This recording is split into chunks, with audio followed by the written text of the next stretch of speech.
Bonjour. Alors aujourd'hui, revenons sur un sujet que j'aime bien parce que c'est comment dire, une hérésie très très dangereuse en fait.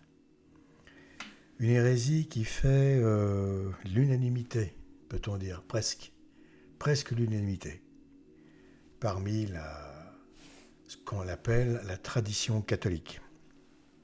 C'est une hérésie qui est enseignée depuis plus de 100 ans, depuis presque 200 ans en définitive, depuis 1850 environ, donc 100 ans avant 110 ans avant le Faux Concile. Maudit, mais le Vatican II, cette hérésie, c'est celle qui, je ne sais pourquoi, rend aveugle, rend hystérique, rend fanatique ses partisans, les rend sourds à toute logique, à tout bon sens, surtout à la doctrine. Et puis par-dessus tout, les rend sourds aux paroles mêmes de Jésus-Christ. Qu'il faut toujours rappeler, Jean 3,5, on trouve ça donc à Jean 3,5, en vérité, je te le dis, quiconque ne renaît pas de l'eau et de l'esprit ne peut entrer dans le royaume de Dieu. Bien. Alors, normalement, dans un monde normal, quand le Christ dit cela, étant donné qu'il a dit cela, et étant donné que l'Église catholique, infaillible, a infailliblement déclaré qu'il fallait interpréter cela à la lettre, qu'il fallait s'y tenir et ne pas chercher ailleurs d'autres explications ou chercher à aller plus loin que ce qui est dit. Qui peut m'expliquer plutôt, pourquoi tant de gens disent, en quelque sorte, disent au final que Jésus-Christ, vous vous êtes trompé. Parce que nous, vous voyez, on est plus humanistes que vous. Nous, les hérétiques, alors je ne dis pas moi, parce que je n'y crois pas, évidemment, vous le savez bien, mais nous, les hérétiques, fiers de l'être qui plus est, et puis alors vindicatifs, presque violents. Oh, attendez, on n'en est pas loin, hein? Méprisants, c'est certain. Eh bien, nous affirmons que vous vous êtes trompé, Seigneur. Oui, ah oui. 2000 ans ou presque après, 1900 ans après, on peut vous dire que non. Non et non, on peut être baptisé par autre chose que le baptême d'eau et l'esprit. Voilà. Ah bon. Bon.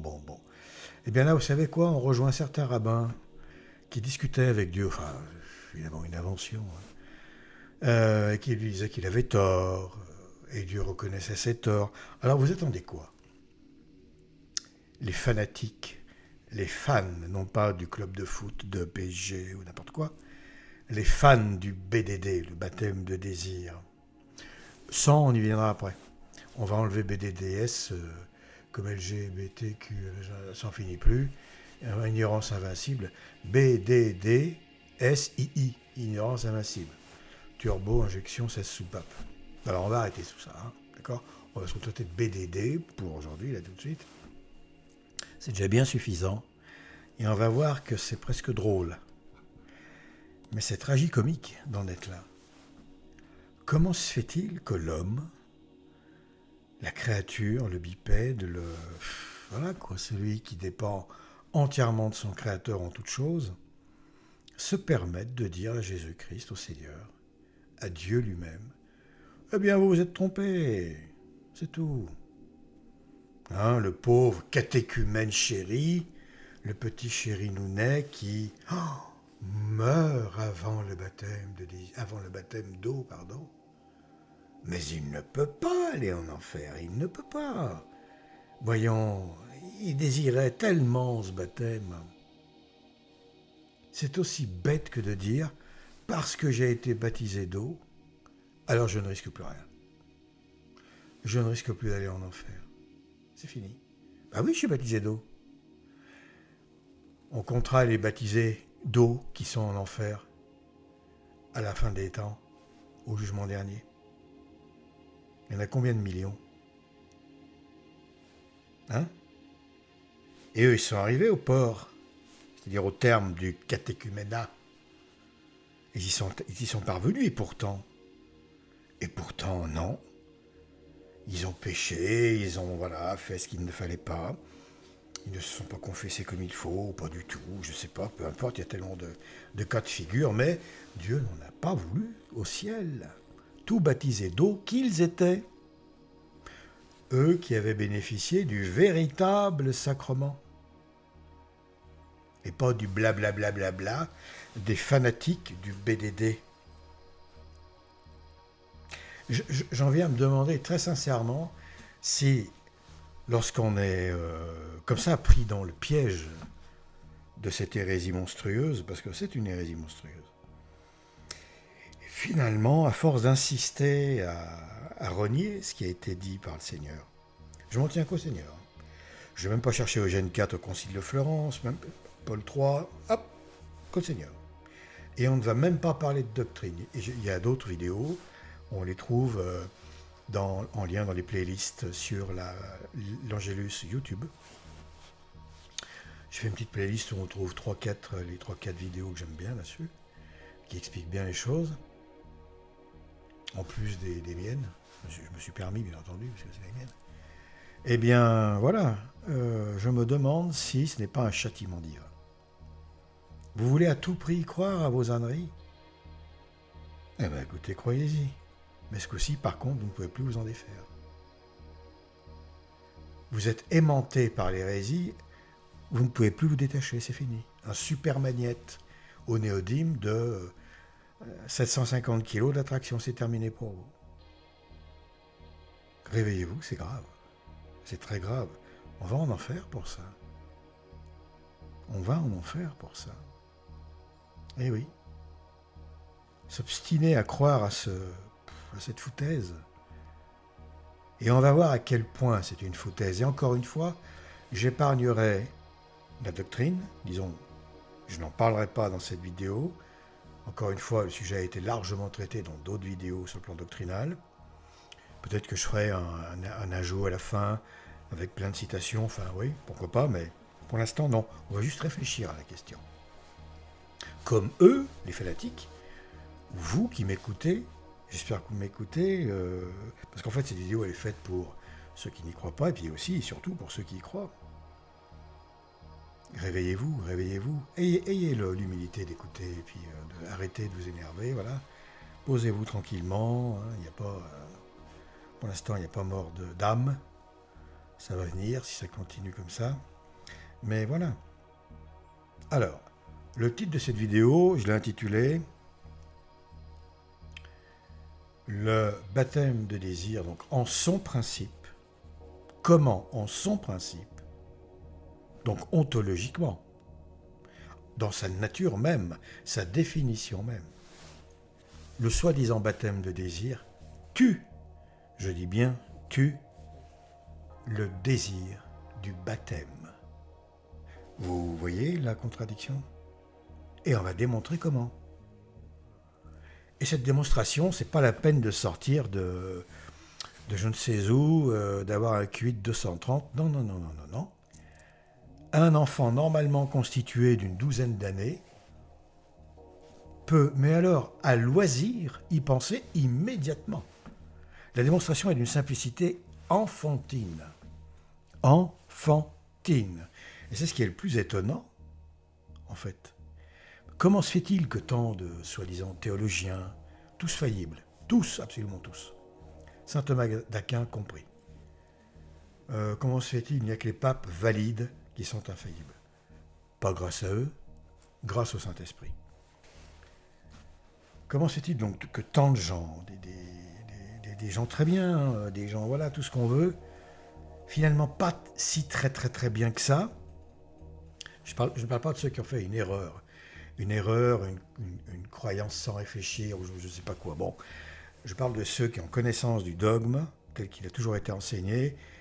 jusqu'à il y a une centaine, un peu plus de 100 ans, et qui ont adhéré à ce machin-là, à cette foutaise, et puis s'y sont accrochés dur comme fer, ont rejeté l'unique baptême que pourtant ils confessent à chaque messe. Hein. Je confesse une seule église, un seul baptême, etc. Et non pas 3 baptêmes. Donc si ces gens-là veulent être vraiment honnêtes, il faut qu'ils confessent 3 baptêmes et non un. Parce qu'il n'y a pas en réalité 3 baptêmes qui font un baptême. Il n'y a qu'un seul sacrement. Ce sacrement est divin déjà d'origine, institué par le Christ, et voilà. Rien ne peut le remplacer, rien d'autre ne peut remplacer ce sacrement. C'est tellement évident, je me demande pourquoi j'en parle. Mais il faut en parler parce qu'il y a une telle confusion que on finit par croire n'importe quoi, la pensée magique. Parce que ça arrange.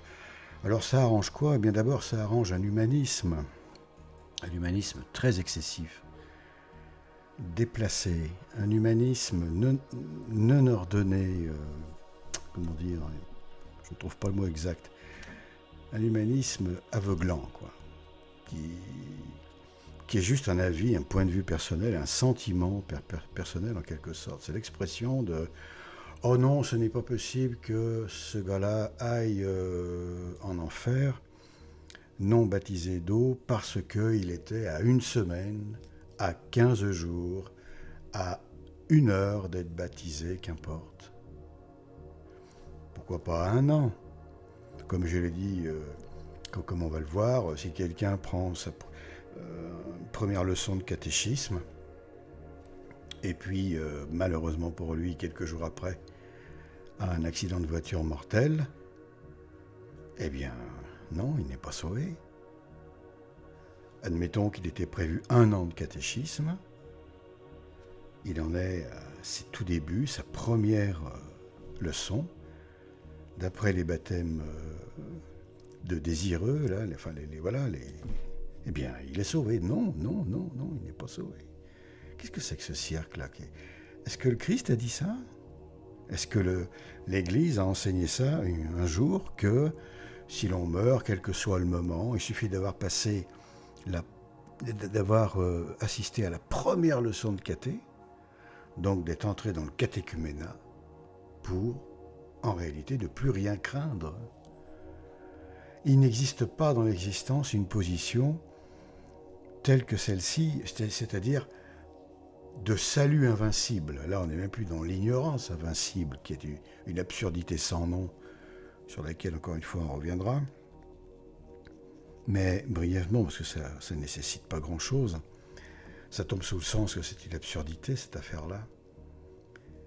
Mais ici, on est donc dans le cas où le fait d'être catéchumène, eh bien, offre une protection contre tout ce qui peut arriver dans l'existence, et on est comme assuré du salut éternel à l'intérieur de cette position. C'est éminemment absurde. Il y a déjà quelque chose qui ne va pas, c'est qu'il faut avoir pris le corps du Christ au moins 1 fois pour aller au ciel. Ce n'est pas moi qui le dis, c'est le Seigneur. Donc, comme un catéchumène est interdit de communion, je ne vois pas bien comment il pourrait aller au ciel, premièrement. Mais même si on fait abstraction de ça, oui, oh là là, allez, on n'en parle pas, c'est encore accessoire, il communiera après la mort. Hein. Oui, bien sûr. Après la mort, on peut tout faire. On peut être baptisé, on peut communier, on peut se repentir, on peut... Voilà, tout. Finalement, la vie, elle ne sert pas à grand-chose, puisqu'on peut tout obtenir après la mort. C'est franchement absurde, hein, tout ça. Alors, non, le catéchuménat n'est pas une cellule, un bunker à l'intérieur duquel la mort éternelle ne peut pas s'infiltrer, intervenir. Absolument pas. Non. Il n'y a que l'état de grâce, etc., hors de l'état de péché mortel non pardonné, cela s'entend, car on est tous pécheurs, qui offre une protection. Il n'y a que la grâce de Dieu et le fait d'être confessé, etc., et d'avoir la foi, naturellement, et d'être baptisé d'eau. Mais si on croit au baptême de désir, eh bien à ce moment-là, on est obligé de convenir que la situation de catéchumène est la plus confortable au monde. Et cela a des conséquences terribles intrinsèquement, encore une fois. Donc doctrinalement, si je puis dire, sans même, encore une fois, faire allusion aux déclarations doctrinales ex cathedra des papes, etc., sur le sujet du baptême d'eau, essentiel, qui est essentiel et le demeurera jusqu'à la fin de ce monde. Mais je pense que je me suis fait suffisamment comprendre. On peut aborder le sujet par d'autres angles, on reviendra toujours au même point. Il y a création ici d'une situation complètement absurde qui fait du catéchumène un être sauvé quoi qu'il arrive. Quoi qu'il arrive, quels que soient ses péchés, confessés ou pas, d'ailleurs pas confessés la plupart du temps, c'est complètement fou comme hypothèse, quoi, comme idée. Et tout cela parce que ça dérange de voir un gars ou une femme, enfin voilà, un homme ou une femme qui, c'est sûr, mourir juste un mois avant ou 15 jours avant d'accéder au baptême d'eau, oui, c'est triste pour lui. Voilà, mais c'est votre créature? Non, bon, on y reviendra. Mais tout ça va très loin. C'est l'affaire de Dieu. Il faut quand même rappeler tout de suite, et on y reviendra encore, que Dieu est maître de la vie et de la mort. C'est lui qui décide. À part le suicide, naturellement, qui va contre la loi de Dieu, puisque c'est lui voler le droit sur notre vie et donc sur notre mort. Mais voyez dans quoi nous mène, au final, cette doctrine puérile. Et cet humanisme, pour y revenir, est aveuglant. Il est hystérique. Et il rend relativement hystériques les défenseurs du BDD. Très franchement, lorsqu'on aborde cette question avec eux, on a l'impression déjà d'être un paria, un renégat, une canaille. Et puis, je vais citer un exemple tout à l'heure, là, concret. Une petite expérience personnelle survenue il y a quelque temps. On a vraiment l'impression d'être complètement hors concours, dépassé avec nos vieilles rengaines de Jean 3.5. Ah bon, et donc, quand le soleil se lève tous les matins, est-ce que c'est une vieille rengaine? Qu'est-ce que vous penseriez du fait que Dieu, qui fait lever le soleil tous les matins sur la terre, à n'importe quel point du globe, à chaque instant, arrête tout ça? Qu'il y a donc un endroit sur la terre qui serait toujours à l'ombre et un toujours au soleil. Parce qu'il dit, voilà, j'en ai marre, cette rengaine. Le Seigneur dirait, oh, cette rengaine, j'en ai assez. Hein? Non, mais vous vous rendez compte que vous insultez Dieu, que vous insultez le Christ, qui a dit, voilà, en dehors du baptême d'eau, niet, on ne peut pas entrer au ciel, et puis c'est tout. Bon, poursuivons. En fait, les faux tradis qui gobent, qui croient malheureusement à cette hérésie, sont de super modernistes.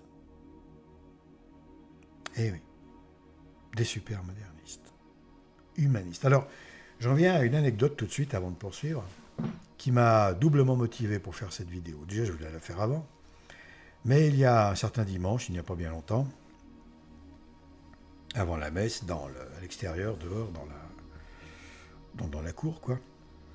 Bien, je discutais avec un gars que je ne connaissais pas, vite fait, comme ça, et puis, on était d'accord sur le fait qu'évidemment, à Rome, il n'y a que des apostats, enfin, même pas des apostats, il n'y a rien, il n'y a plus rien, quoi. À part des suppôts du démon, il n'y a rien du tout. Que Bergoglio était évidemment un antipape tout à fait remarquable.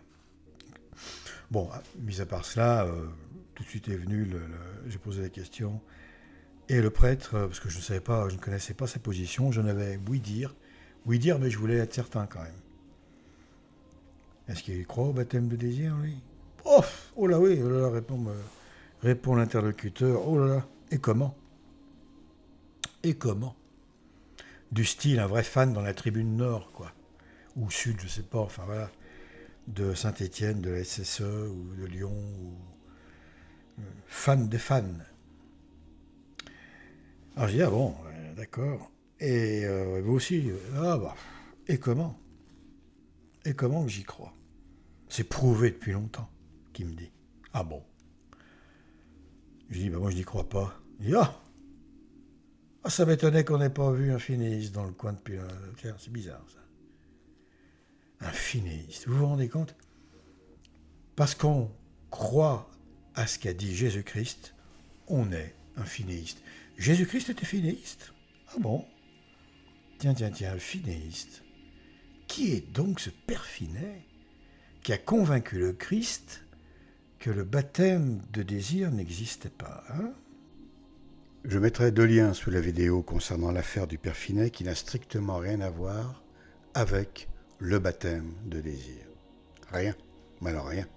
Ça a tout à voir avec hors de l'Église, il n'y a pas de salut. Alors bien sûr, il y a un point commun quand même, puisque affirmer qu'il y a 3 baptêmes possibles, dont un en dehors de l'Église, puisque les catéchumènes ne sont pas dans l'Église, c'est comme affirmer qu'on peut se sauver en dehors de l'Église. Le pont est donc tout construit pour en arriver à on peut se sauver dans les autres croyances complètement hérétiques, etc., les fausses croyances entre guillemets religieuses, mais par l'Église catholique, etc. Enfin, des théories complètement tarabiscotées et qui évidemment sont toutes infernales en fait. Voilà, hein, c'est un tas d'hérésies monumentales. Donc je répète que l'affaire du père Finet n'a rien à voir avec le baptême de désir à proprement parler. Donc traiter les partisans d'un seul baptême, le baptême d'eau, et qui croient à juste titre que le baptême de désir est une ânerie, une hérésie, beaucoup plus qu'une ânerie, une hérésie gravissime, eh bien, c'est ne rien savoir ni de l'un ni de l'autre. Voilà. C'est absurde, c'est absurde. On n'accuse pas les gens comme ça à tort et à travers de n'importe quoi. Il faut d'abord se renseigner. Hein. Alors j'ai mis les liens, comme ça chacun pourra aller voir de quoi il retourne, avec cette affaire du père Finet, et constater qu'effectivement, eh bien, on ne sait pas ce que ça vient faire ici. Voilà. Il va falloir arrêter de prendre les gens pour des imbéciles déjà. Et puis de paraître plus bête qu'on ne peut l'être. C'est quand même très grave là. C'est très grave. Alors je lui ai dit, mais quand même, le Christ l'a dit, Jean 3,5. Alors là, il a levé le bras, il s'est dit, mais qu'est-ce qui me gonfle avec ça, lui? Il m'a sorti en gros, mais il y a longtemps que c'est traité, ça, oh là là, toujours la même rengaine. On entend tout le temps ça, c'est tout le temps l'argument qui revient. Oh là là là là. Mais vous vous rendez compte, tous ceux qui pensent comme ce monsieur, là, vous vous rendez compte du niveau de blasphème que vous atteignez, là?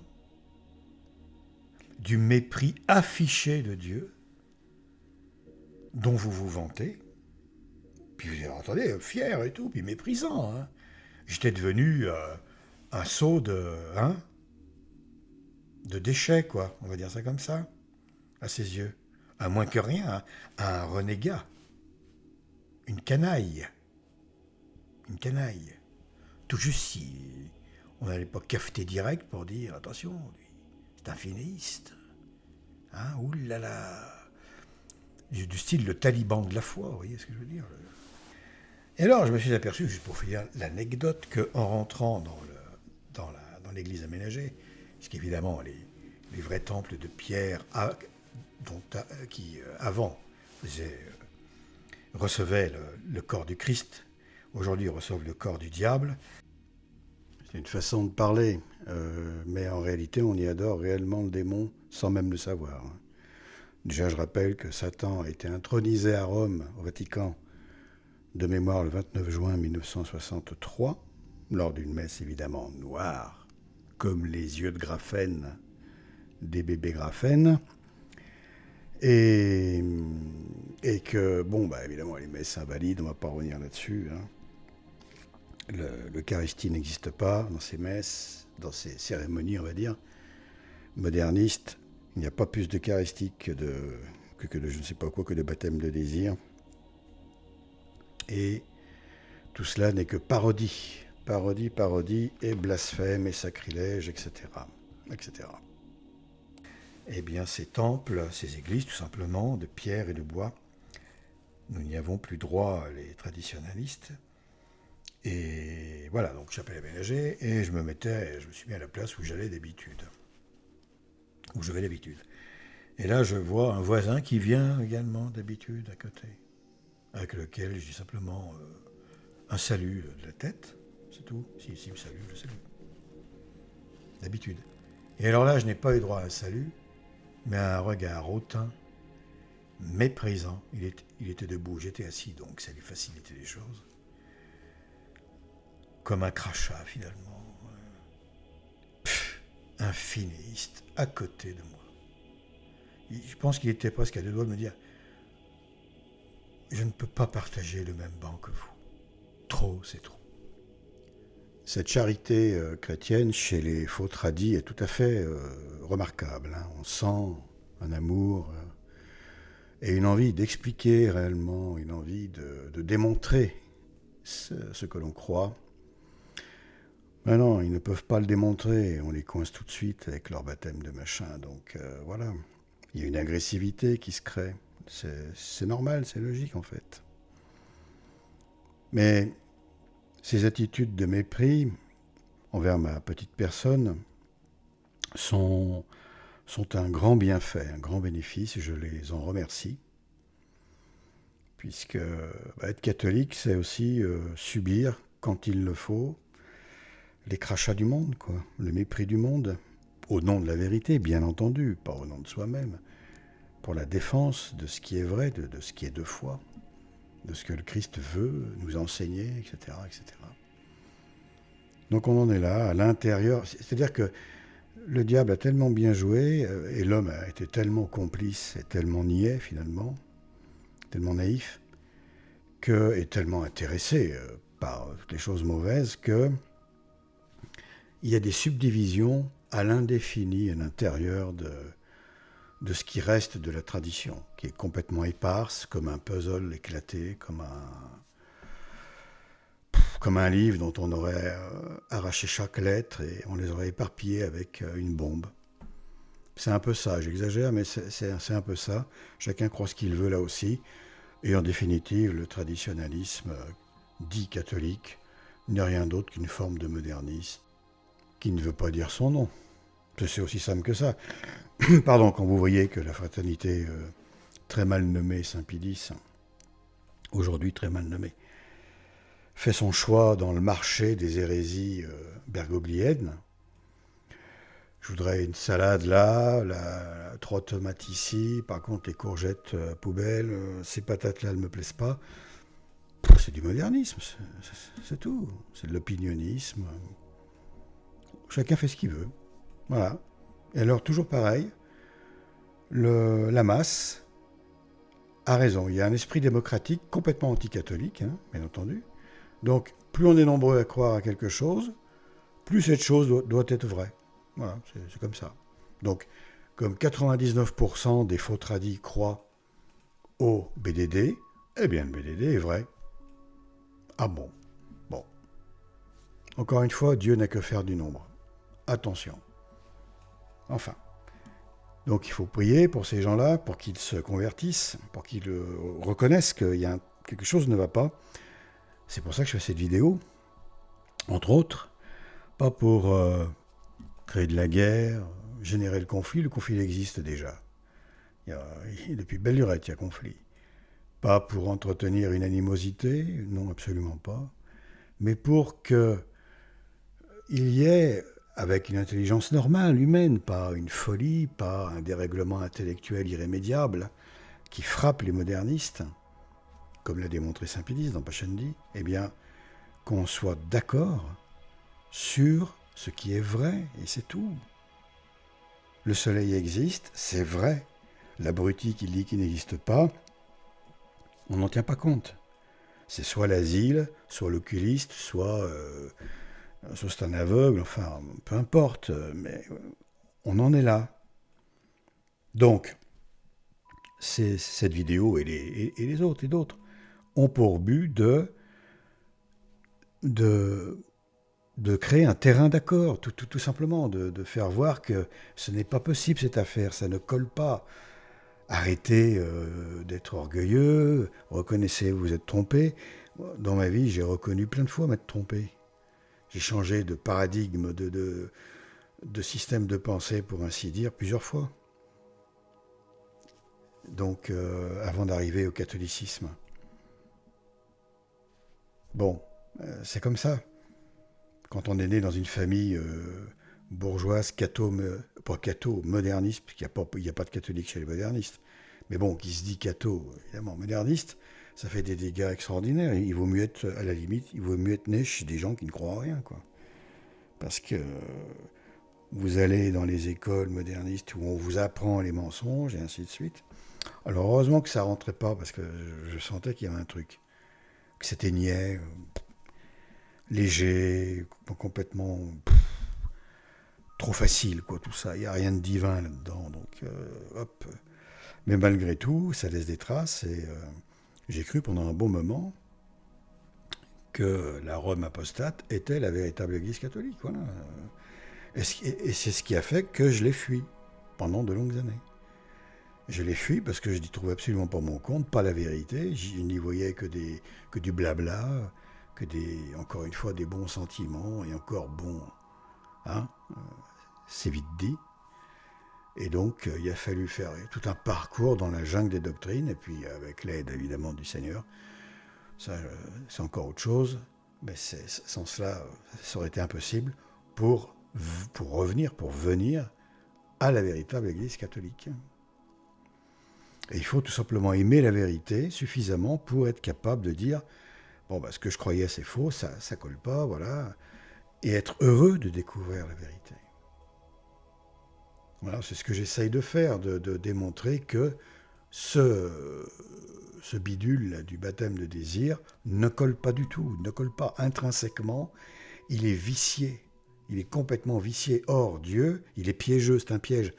Or, le Seigneur est bien évidemment incapable, il est impossible que Dieu donne des pièges comme ça, doctrinaux, de façon doctrinale à l'homme.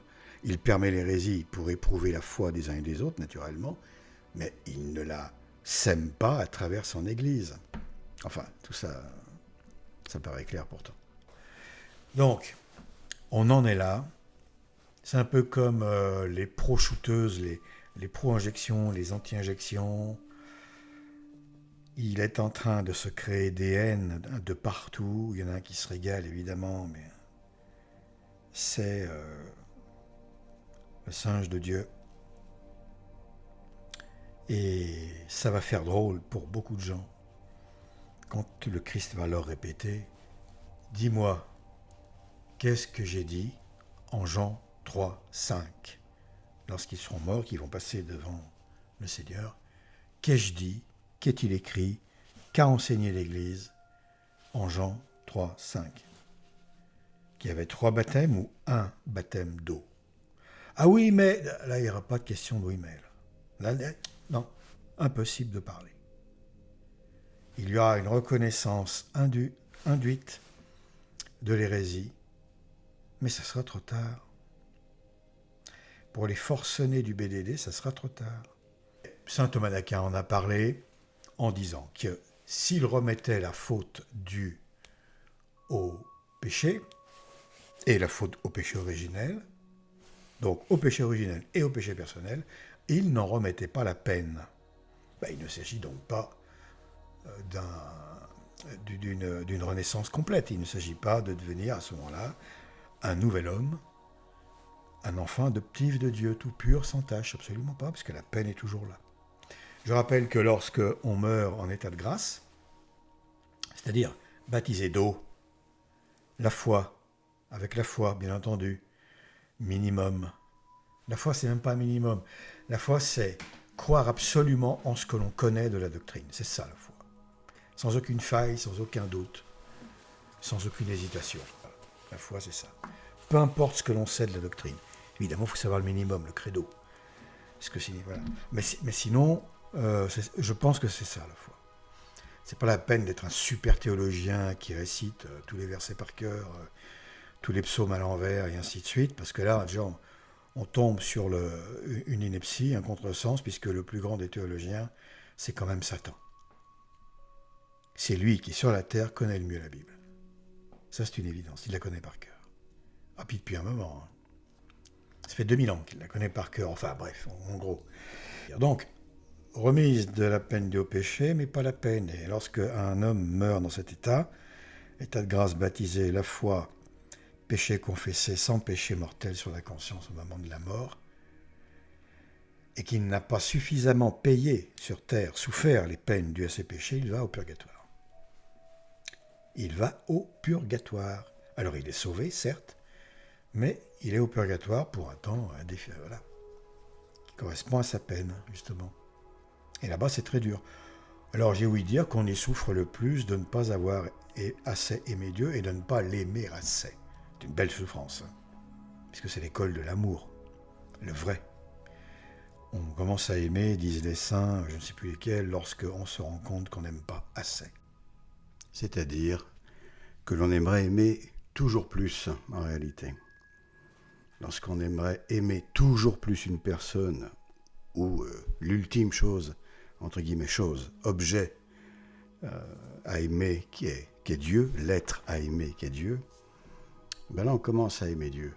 Et si l'on prie pour obtenir cet amour, on obtiendra toujours plus d'amour pour Dieu. Voilà. Alors, j'ai quelques questions comme ça pour les partisans du BDD.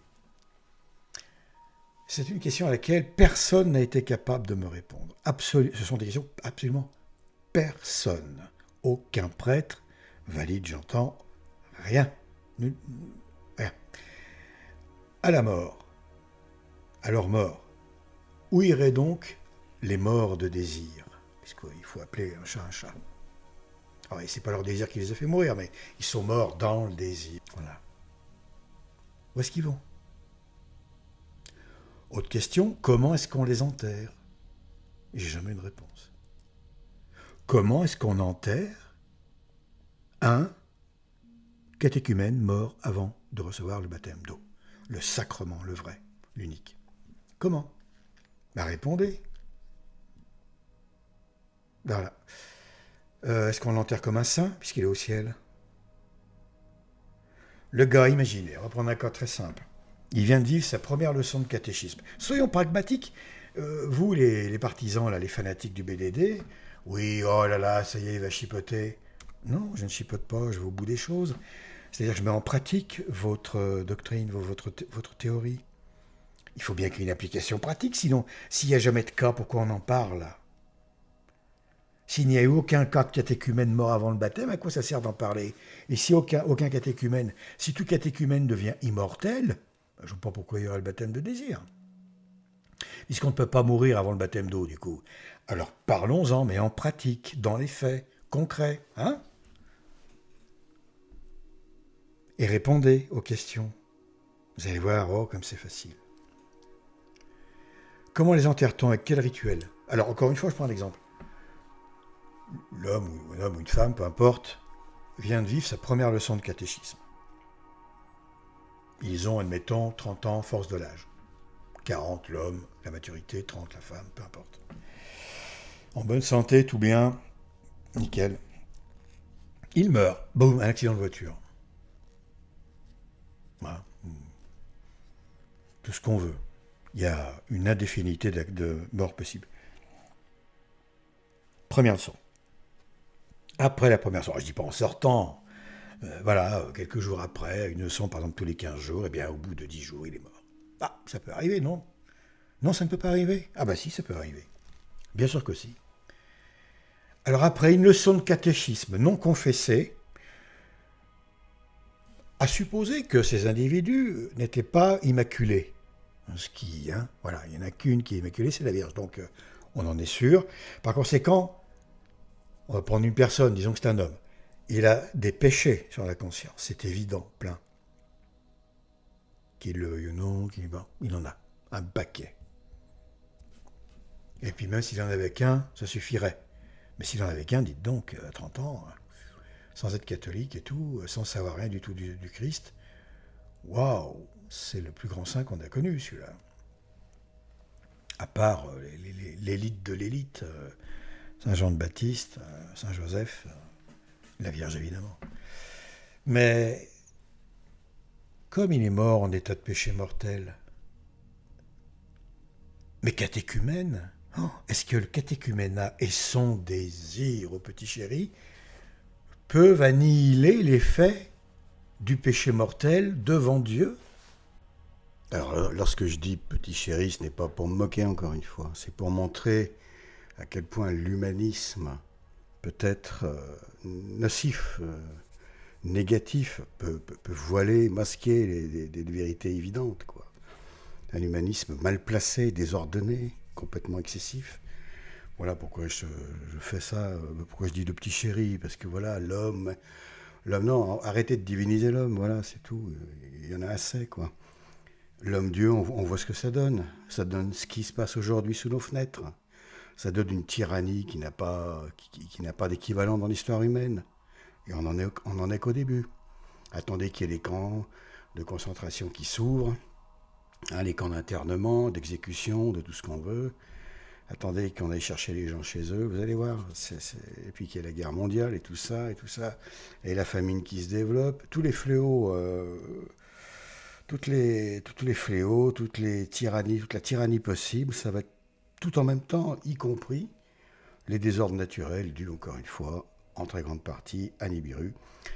Et tout cela, c'est la volonté de Dieu, parce que cette humanité, maintenant, elle ne sert à rien. À 99,999%, elle ne sert qu'à damner les âmes. Dieu, c'est pas quelque chose qui peut satisfaire le Seigneur, et cela se comprend aisément. Bon, enfin, on ne va pas évidemment partir là. On va revenir directement au sujet et comprendre que on ne peut pas dire n'importe quoi, balancer le baptême de désir, c'est vrai, sans rien expliquer, sans rien détailler, sans rien définir clairement, et définir clairement quelque chose dogmatiquement, qui ne souffre aucune contestation, aucune contradiction. Et on en est justement très loin, c'est ce qu'on est en train de voir ensemble. Est-ce que le désir est plus fort que la justice de Dieu? Le désir humain, j'entends. Répondez, oui. Dites oui, le désir humain est plus fort dans ce cas que la justice divine, que la volonté divine. Juste pour l'anecdote, une petite chose. Souvent, je demande au ciel, au Seigneur, voilà, si je fais bien de faire cette vidéo, de me donner un coup de main, évidemment, bon, de m'éviter de dire des bêtises, des erreurs, ce qui peut être grave, évidemment, parce que c'est public. Donc, colporter l'erreur ou le mensonge ou l'hérésie, etc., c'est très grave. C'est un scandale lorsque c'est voulu.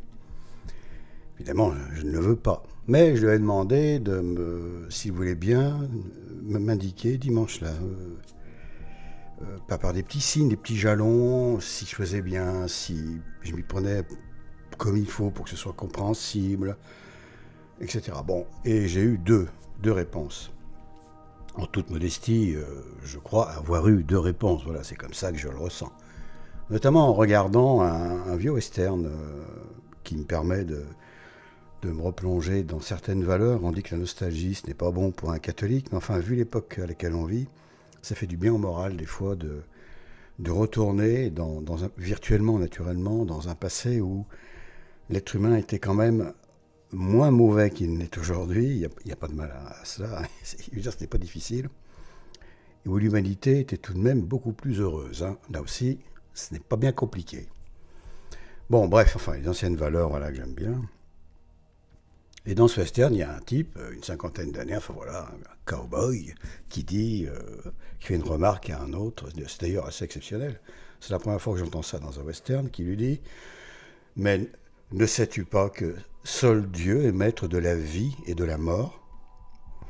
Alors c'est très simple pourquoi je dis ça. Eh bien parce que lorsque quelqu'un meurt, il meurt par la volonté de Dieu. Je ne parle pas du suicide, qui est un cas à part, qui est justement la violation de cette volonté divine. C'est pourquoi le suicide est, dans a priori presque tous les cas, puni de damnation, parce que Dieu n'envoie jamais des preuves que l'âme ne peut pas supporter. Bon, enfin, je n'ai pas envie de discuter du suicide maintenant, la question n'est pas là. Simplement, lorsque Dieu fait mourir quelqu'un, c'est toujours pour le meilleur, si vous voulez, le meilleur moment pour son âme. Plus tard, soit, ça ne sert à rien, enfin voilà, soit le châtiment est plus dur en enfer, soit il n'y a pas d'accroissement de grâce, de gloire au ciel, soit en enfer, la souffrance aurait été plus grande encore pour l'éternité. Dieu reprend toujours la vie, pour parler plus sympathiquement, reprend toujours la vie qu'il a donnée à ses créatures au meilleur moment, au moment le plus opportun. Bon, Dieu sait tout, ça ne se discute pas, c'est comme ça. Dieu est infiniment plus que nous sur tous les plans, infiniment plus intelligent, plus connaissant, enfin bon, voilà. Donc, allez, on l'accepte et puis c'est tout. C'est comme ça, c'est une évidence. Je n'apprends rien à personne, là. Il faut seulement s'en souvenir. Par conséquent, quand un gars, là, dans notre exemple, une personne meurt après quelques jours après avoir reçu sa première leçon de catéchisme, c'est Dieu qui l'a voulu. C'est simple, ce n'est pas du hasard. Ce n'est pas des effets, des déterminismes strictement naturels, humains, puis oh là là, ça a échappé à Dieu, oh mon Dieu. Enfin, Dieu se dit à lui-même, oh quelle horreur, encore une créature, une âme qui m'a échappé parce que je n'ai pas pu maîtriser le moment de sa mort. Par conséquent, comme elle est en état de péché mortel, eh bien, elle doit aller en enfer, mais comme il est dans le désir du baptême, son cœur, oui, voilà, le désir était là, il va quand même être sauvé. Oui, il faut arrêter de dire n'importe quoi. Parce que lorsqu'on développe, on arrive, mais vraiment, à des inepties sans nom. C'est un raisonnement qui n'a ni queue ni tête, comme on dit, qui n'a aucun sens en définitive. Alors oui, 3 fois oui, Dieu est maître de la vie et de la mort. Dieu est maître de sa création. Le baptême de désir, ce mensonge, va à l'encontre de cette évidence, de cette vérité. Dieu n'est plus maître de sa création, parce que sa justice ne s'applique plus. Il y a une autre justice pour un catéchumène, du coup. Le catéchumène devient une espèce de surhomme, intouchable, que son seul désir rend imperméable à la justice divine, rend invincible, disons, la damnation éternelle ne peut pas l'atteindre, voilà, on en est là, comme une espèce de Dieu vivant, alors qu'il n'a rien, il est juste en train d'apprendre, il n'a encore même pas pris le corps du Christ, ce qui est une condition nécessaire au salut, au moins une fois, dignement entre guillemets. Non, il faut vraiment, quand on réfléchit un tout petit peu à cette question, et je rappelle que le seul argument que j'ai entendu, concret, pragmatique, disons un fait réel, c'est « Oh là là, imaginez, mais il arrive au baptême, il sort de sa voiture et il se fait écraser par un bus, par un camion, n'importe. Par un éléphant en Inde aussi, pourquoi pas. Bon. C'est le seul argument que vous avez pour le baptême de désir ? Concrètement, dans la vie ? Pour son application dans la vie, et pas des rêveries, des belles paroles, entortiller les gens dans des discours pseudo-théologiques, dans du sophisme à tout va. Non. Soyez réalistes. Posez concrètement le problème. Prenez des cas de figure. Tous les cas de figure, on ne peut pas, mais certains cas de figure qui ont existé, sans doute, qui peuvent exister, tout à fait réalistes. Et là, on tombe dans l'absurdité et on découvre et se révèle toute l'absurdité de cette doctrine, toutes les contradictions intrinsèques à cette hérésie. C'est flagrant. Qui seul, hormis Dieu, connaît le cœur des hommes parfaitement? Personne, naturellement. Si donc Dieu juge que telle ou telle personne doit quitter cette terre, parce que c'est mieux pour elle, à ce moment-là, et tout catéchumène qu'il est, ou qu'elle est, cette personne, eh bien, ne pas aller au ciel, mais en enfer, parce qu'elle le mérite, malgré qu'elle soit catéchumène, pour des raisons que nous ignorons, que Dieu connaît, pour des raisons même qui auraient pu se développer plus encore avec le temps et aggraver le cas de la personne. Hypocrisie, fausse conversion, etc. On a eu des milliers et des milliers d'exemples dans le passé, notamment de la part des Juifs faussement convertis, par exemple. Dieu ne les a pas tous fait mourir, naturellement, parce qu'il faut que l'histoire se fasse. Il fallait que l'apostasie arrive, tôt ou tard. Mais, l'apostasie générale, je veux dire. Il faut bien comprendre que ça ne nous regarde pas, pour parler de façon presque humoristique, en référence aux inconnus, bien entendu, pour ceux qui ont l'âge de savoir de quoi je parle. C'est l'affaire entre Dieu et sa créature, entre Dieu et ses créatures. Nous n'avons pas à juger cela, évidemment, évidemment. On ne connaît pas les gens, on ne connaît jamais vraiment les gens. Le cœur des gens, Dieu seul le sait. Donc s'il juge, bon, voilà, qu'une personne doit mourir avant d'arriver au baptême d'eau, c'est parce que c'est mieux pour la personne et c'est parce que c'est conforme à la perfection de la justice divine, à la perfection de sa miséricorde, de son amour. Ce n'est pas de sa faute si les gens vont en enfer, encore une fois. Les gens, on croit généralement, lorsqu'on manque d'enseignement catholique, que Dieu condamne, c'est lui, c'est de sa faute si on va en enfer. Mais non, mais pas du tout, c'est de la faute du condamné, qui, tout au long de sa vie, n'a jamais trouvé les moyens, n'a pas persévéré, etc., de jouir, de bénéficier du plus beau cadeau, du cadeau parfait, qu'est l'accès à la vie éternelle au ciel, dans la contemplation de Dieu. C'est pas de la faute de Dieu. La damnation est un salaire. C'est mérité. Un salaire parfait. Pas comme le SMIG, qui correspond à rien, qui est une mise en esclavage des gens, quel que soit leur boulot. C'est le nivellement par le bas, ça arrange tout le monde sauf celui qui bosse.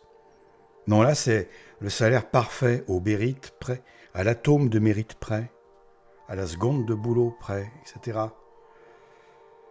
Donc, taisez-vous, les bédédistes. Si ça ne vous plaît pas qu'un tel meure parce qu'il est écrabouillé par un car juste avant de rentrer dans l'église, mais qu'est-ce que vous savez de son cœur à ce moment-là? Qu'est-ce que vous savez de sa décision? Qu'est-ce que vous savez du retournement de son esprit? Possible, j'entends. Des mille et une raisons qui peuvent expliquer que Dieu n'en veuille pas au ciel. Et que même si, en accident au baptême d'eau, le Seigneur aurait pu le faire, on va dire, reprendre sa vie après qu'il ait péché, etc. Enfin, on arrive à des situations grotesques, si vous voulez, à des débats sans fin.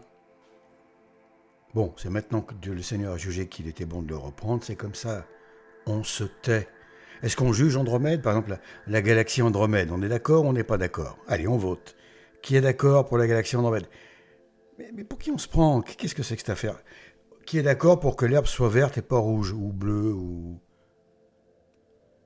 C'est comme ça que Dieu l'a voulu, donc c'est parfait. La création est parfaitement créée, tout en étant imparfaite. Elle serait parfaite, il n'y aurait pas de mort, pas de maladie, etc. Bon, rien ne disparaîtrait, mais en fait tout est éphémère, donc elle est imparfaite, mais elle est parfaitement créée dans son imperfection. Il n'y a qu'au ciel que tout est parfait et dure pour toujours. C'est pour ça, disait sainte Thérèse de l'Enfant Jésus, qu'il ne faut pas s'intéresser, disons pas s'attacher aux choses éphémères de la terre, de ce monde, parce que tôt ou tard on les perdra. Elles nous glisseront entre les doigts tôt ou tard. Toutes les choses, tous les gens, tous les amours, toutes les personnes, sauf l'amour pour Dieu. sauf tout ce qui est de l'ordre de la charité.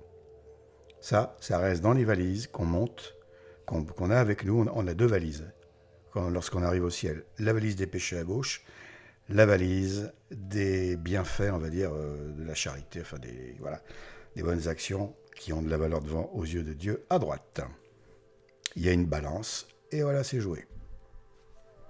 Et on voit encore une fois toute sa vie étalée comme un livre dont toutes les pages seraient étalées et visibles en une fois, en même temps. On contemplera toute notre vie en un seul clin d'œil, en réalité, et on verra très clairement, aidé par des grâces divines spéciales, évidemment, le sens de notre vie.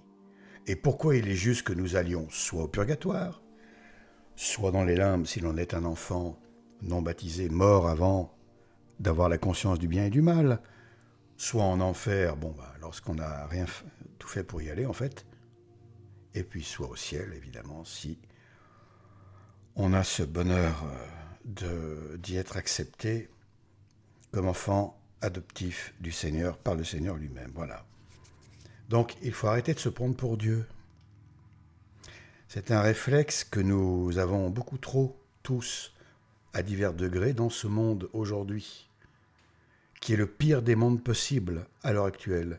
Il n'y a jamais eu, depuis qu'Adam et Ève ont été créés, une humanité dans un tel état de déchéance, de délabrement, de désolation spirituelle, d'orgueil, de vanité, de tout ce qui ne va pas, de mensonges, d'hypocrisie, de vice, de cruauté, de sadisme.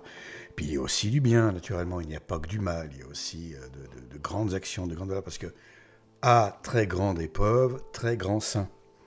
Les saints de la fin des temps disent les saints des temps anciens seraient parmi, on va dire, les grands saints, il y aurait parmi eux les plus grands saints, puisque l'épreuve étant évidemment extrêmement difficile, eh bien le mérite est encore plus grand de s'en sortir là au milieu. Ça paraît évident. Mais revenons donc à notre sujet précisément. Faisons une analogie très simple. Quelqu'un est en train de... veut le bac. Alors, ça vaut rien du tout le bac aujourd'hui, ça vaut 0, peanut. Mais bon, quelqu'un veut un examen, quel qu'il soit, une agrégation, n'importe quoi, peu importe. Il veut un examen. Il meurt avant l'examen. Est-ce qu'on donne à cet individu le diplôme parce qu'il désirait l'obtenir de son vivant? Ça ne s'est jamais vu. Diplômé à titre posthume. Non. Il existe par exemple dans la Formule 1 des champions du monde à titre posthume. Comme je crois de mémoire James Hunt par exemple, un Anglais. Bon, j'aime bien, j'aime l'automobile. Mais là, il avait les points, lui, qu'il fallait. Il avait obtenu le plus de points. Il est mort avant la fin de la saison, mais il était champion du monde au point. C'est pas parce qu'il désirait plus que les autres le titre qu'on lui a donné, par exemple. Non, il avait eu le titre, il l'a eu, réellement. Un type qui passe le bac, encore une fois, qui veut passer un examen, le bac, je vais arrêter d'en parler, tellement c'est ridicule aujourd'hui. Mais c'est pas parce qu'il meurt que, il est diplômé, c'est ridicule. À l'Académie française, n'importe où, où on veut. Non. Alors pourquoi le baptême? Pourquoi il en serait différent? Dans un domaine où, en plus, il ne s'agit pas de valider humainement quelque chose, mais où Dieu lui-même appose son accord. Comme on va le voir. C'est donc infiniment plus grave de délirer sur ce sujet, de dire n'importe quoi au sujet du baptême, de la nécessité absolue du baptême d'eau, que de dire que oui, il a eu l'examen à titre posthume. Pour rappel, tout sacrement est un miracle. L'Eucharistie est évidemment un miracle. Le baptême est un miracle. Certes, ce sont des hommes qui versent de l'eau, qui appliquent le protocole, le rituel du baptême, mais qui le valide en définitive, c'est Dieu, c'est le Seigneur. Il appose sa marque sur le contrat invisible qui fait passer le vieil homme, comme on dit, à l'état surnaturel, on va dire, d'enfant adoptif de Dieu. Voilà, c'est Dieu qui valide. Ce n'est pas l'homme qui valide le baptême, c'est un sacrement, c'est Dieu. C'est tout. Et autre chose, où l'Église, quand l'Église, comment, quels sont les textes, dans les détails, a expliqué, défini clairement, afin qu'il n'y ait aucune occasion de discorde, le BDD, le baptême de désir. Où est-ce que c'est? À part lors du Concile de Trente, où, a priori, on n'y était pas, ni vous ni moi. A priori, l'Église aurait dit, il aurait été défini que on obtient, on est baptisé, ou le désir du baptême. Ou. Alors vous remplacez le ou par le et, vous rendez le désir nécessaire à l'obtention du baptême, pour que ce ne soit pas un baptême sacrilège, et on a tout compris. Hein. Le diable est assez fort pour avoir... c'est un avis personnel, là, par contre. Je pense qu'il y a eu manipulation.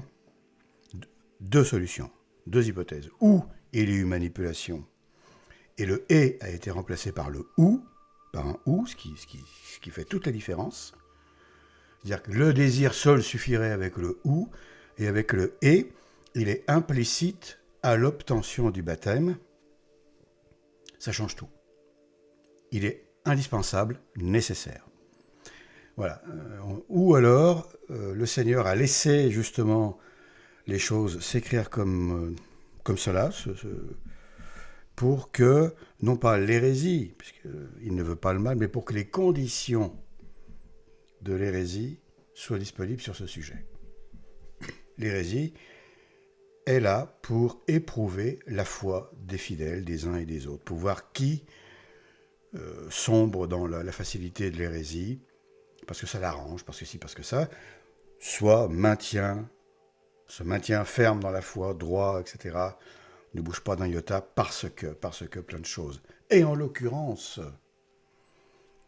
cette chose, entre guillemets, qui fait que je suis absolument sûr de mon coup, si je peux exprimer ainsi, c'est pas un coup, mais sûr de mon fait, sûr de mon, pas de mon discours, mais de l'objectif de mon discours. Parce que mon discours, on peut y trouver des choses à redire éventuellement.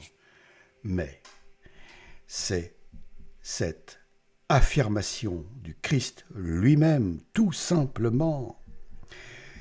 Quiconque ne renaît pas de l'eau et de l'Esprit Saint ne peut pas entrer dans le royaume de Dieu. Le Seigneur l'a dit, l'a affirmé, c'est écrit. C'est comme cela. Et c'est cela qui est aujourd'hui bafoué, renié, rejeté, et qui est même l'objet de mépris. Un objet de mépris. J'ai eu le cas, encore une fois, devant moi, un gars qui a fait d'un revers de main, qu'est-ce que c'est? Mais c'est rien, ça. C'est de la rengaine. C'est bon, c'est dépassé, du style. Ah bon, Dieu est dépassé. Ah oui, d'accord. Ben, faut pas s'étonner qu'on soit à la fin des temps, hein? Avec des gars comme ça, des catholiques, entre guillemets, qui ne sont pas catholiques, d'abord parce que il est hérétique, donc il n'est même pas dans l'église.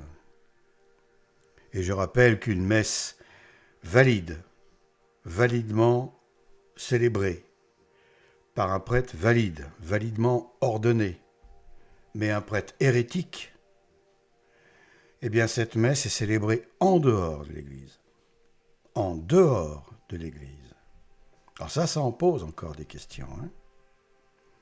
Et aujourd'hui en France, on ne sait pas à qui s'adresser, on ne sait pas où trouver un prêtre qui soit un prêtre normal.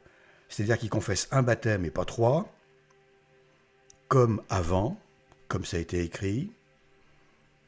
Un gars qui fait la vraie messe de Saint-Pie V, qui a été validement ordonné, et qui s'en tient à la parole de Dieu, sans aller chercher de midi à 14h pour essayer de sauver n'importe qui, en théorie, en pensée, en caprice, parce que c'est le baptême des capricieux, voilà.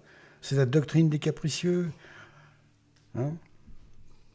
Non, alors il y a beaucoup de choses comme ça, voilà, on n'en finirait pas. Mais Jean 3,5, ça suffit pour dire vous avez tort, c'est tout.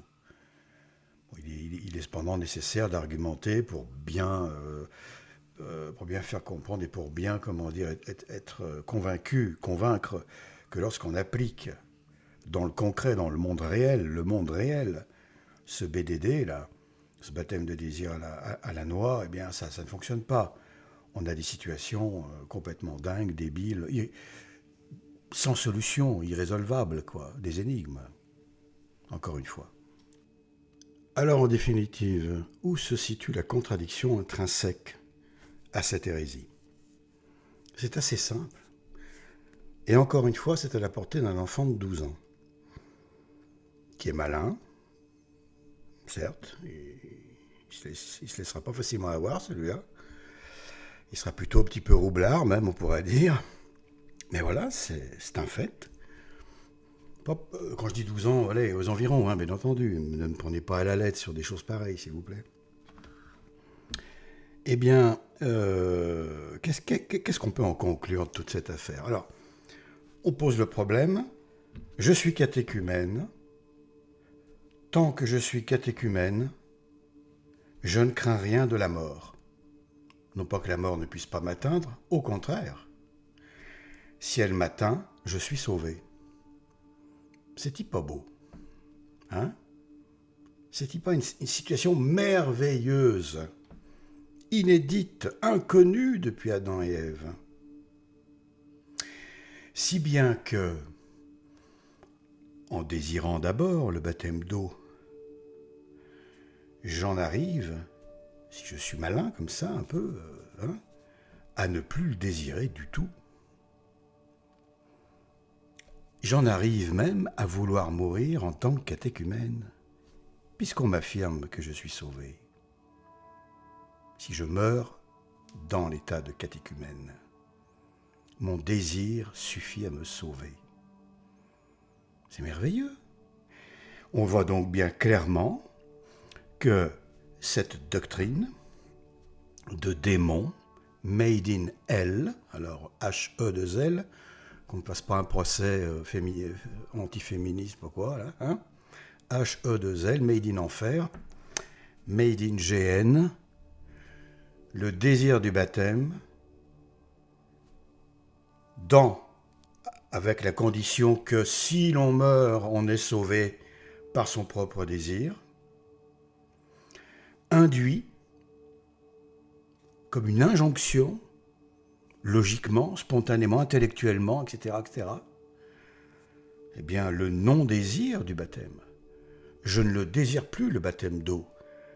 Puisque là, après, il y aura des risques. D'accord, juste après le baptême, je ne crains rien, mais la vie est tellement difficile, le monde est tellement immonde, plein de tentations, etc. Moi, je me connais, j'ai des tas de faiblesses, etc. Donc, on va se dire, non, là, après le baptême, je suis sûr que je vais pécher. Si je meurs sans m'être confessé, c'est fini, je suis damné, etc. Donc je préfère mourir en tant que catéchumène, du coup. Est-ce que c'est assez clair? Est-ce que c'est clair, ça? Parce que je ne vois rien de plus clair, de plus limpide. Le mensonge du BDD, du baptême de désir, induit la mort du désir, tue le désir du baptême, parce qu'il vaut mieux mourir en tant que catéchumène, étant donné qu'on est sûr d'être sauvé dans cet état. Voilà la contradiction ontologique à la racine de cette doctrine de démon.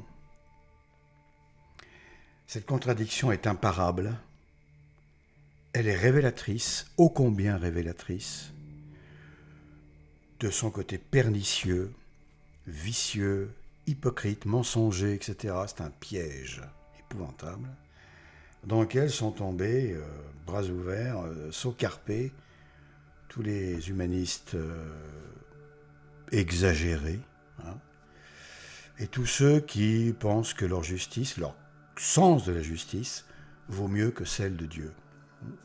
en l'occurrence. Voilà. Et alors se camoufler derrière le Concile de Trente, arrêtez s'il vous plaît, c'est comme essayer de camoufler un mammouth derrière une brindille. Hein. Non, non, non, ça ne marche pas. Cette histoire de le baptême, le désir, le désir du baptême, non, non, non, non, oubliez ça. C'est de la foutaise, cette histoire-là. Ça ne fonctionne pas, tout simplement. On le voit clairement. Quelque chose qui prêche une chose et qui, dans son application, renie cette chose, se renie soi-même, c'est réellement un oxymore intellectuel, quoi. C'est impossible, cette histoire. C'est comme si j'affirmais que le soleil brille et que cette affirmation ne peut que me conduire à conclure de façon certaine qu'il ne brille pas du tout. Voilà, c'est exactement ça. C'est extraordinaire. On en arrive à des choses, et d'ailleurs très graves, gravissimes, puisque ne plus désirer le baptême d'eau, c'est ne plus désirer ce que le Christ, ce que le Seigneur nous a offert comme sacrement d'initiation, donc d'entrée dans l'Église, dans l'auberge qui est sur le pont du salut, comme dit le Seigneur dans le dialogue avec Sainte Catherine de Sienne, où l'on se restaure, où l'on voit toutes les vérités que l'on peut voir et que l'on a envie de connaître, etc. Le pont du salut, c'est le Christ, évidemment, qui enjambe le fleuve boueux du monde. Boueux, pesteux, tout ce qu'on veut. Hein. Aujourd'hui, c'est vraiment une calamité. Voilà où nous mène cette débilité, quoi, du baptême de désir. Ça signifie que, encore une fois, le simple désir du baptême d'eau, par le simple désir du baptême d'eau, l'âme serait placée en état de grâce, quels que soient ses péchés. Puisqu'on est sauvé, voilà, encore une fois, si on meurt. Les péchés commis avant sa mort, dont elle ne se serait évidemment pas confessée, ni repentie, mais enfin ça ne change rien, parce que sans baptême d'eau, on ne peut pas aller au ciel. Donc voilà, confession ou pas, peu importe. Hein.